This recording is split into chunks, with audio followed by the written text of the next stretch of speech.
There are other options for you besides for taking medication if you've got ADHD. Hey there, I'm Mr. Rappaport, brain engineer, and I help ADHD entrepreneurs optimize their brain so running their business is a whole lot easier. Now, here's a big disclaimer. I am not a doctor. I am not a psychiatrist. I'm not even a therapist. I'm a brain engineer, okay? Trained in the Feuerstein method. And I've worked with ADHD clients for 8 years now. And I grew up in an ADHD family. So my mom has ADHD, quite a few of my siblings have ADHD. And so what I'm sharing with you is not clinical.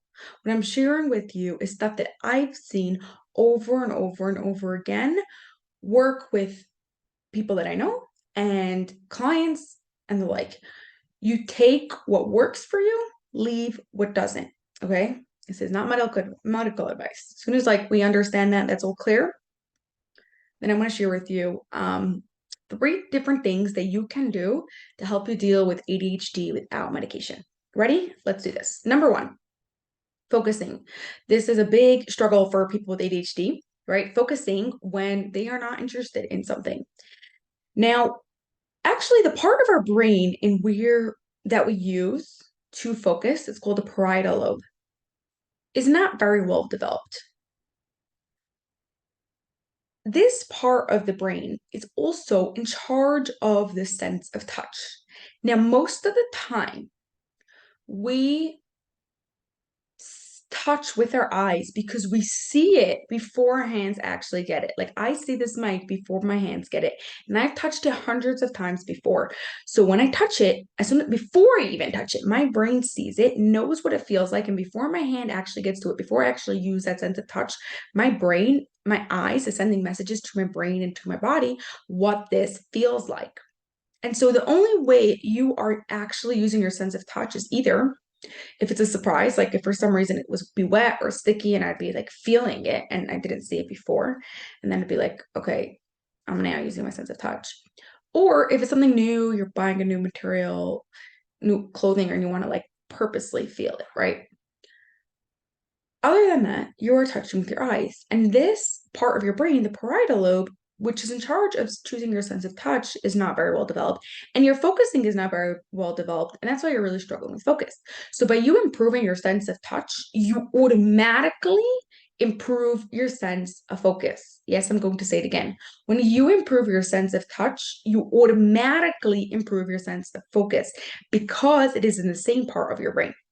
So, for you to improve your sense of touch, we are going to take away eyesight, blindfold yourself, and feel things with your eyes blindfolded. And then you have to use your sense of touch, right? If I touch my shirt with my hands blindfolded and I have to feel it and feel what it's like, and if I count how many buttons I have going down, then I am using my sense of touch. So, if you could get Braille books, like kid Braille books that have pictures or braille mazes. Those are super fun.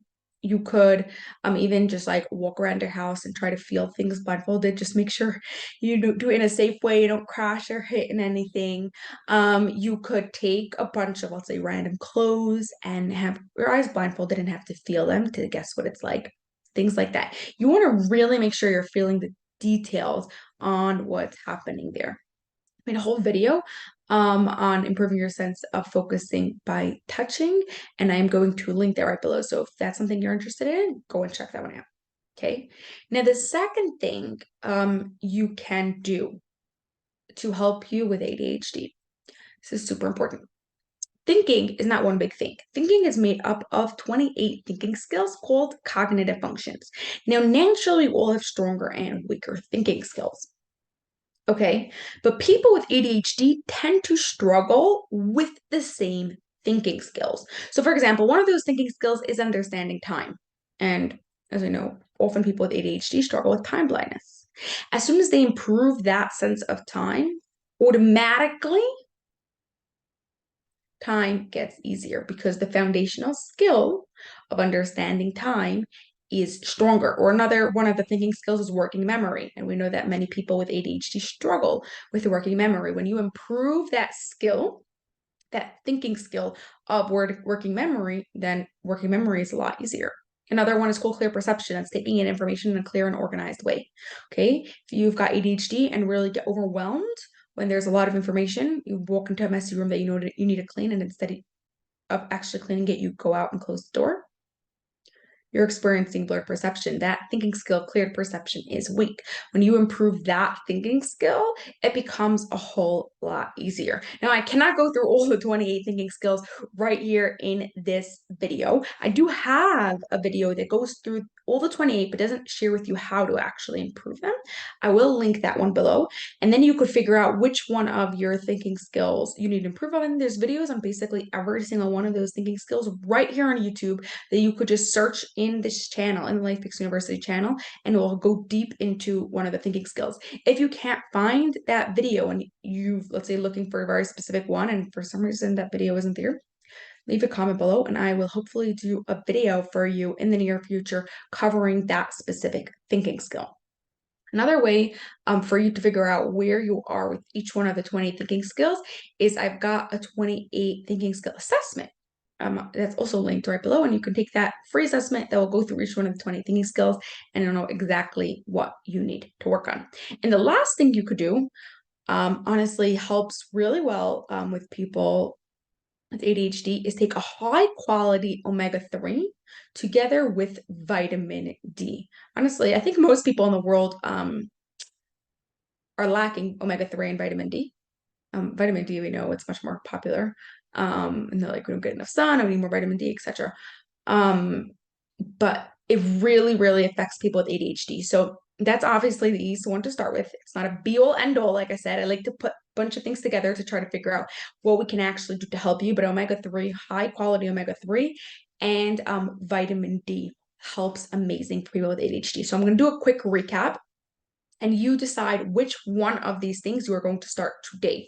Number one, improving your sense of touch, so that way you can improve your sense of focus. Number one, improving your cognitive functions, your thinking skills related to your struggles of ADHD, so that way they are no longer struggles. Yes, they can no longer be struggles. It could just be easy and natural for you. And number three, omega-3 and vitamin D. If you have any questions, I'd be super happy to help you. They're right below. Drop your comments, drop your questions, and I'd do my best to answer. Have a great rest of your day, and I'll catch you on the next video.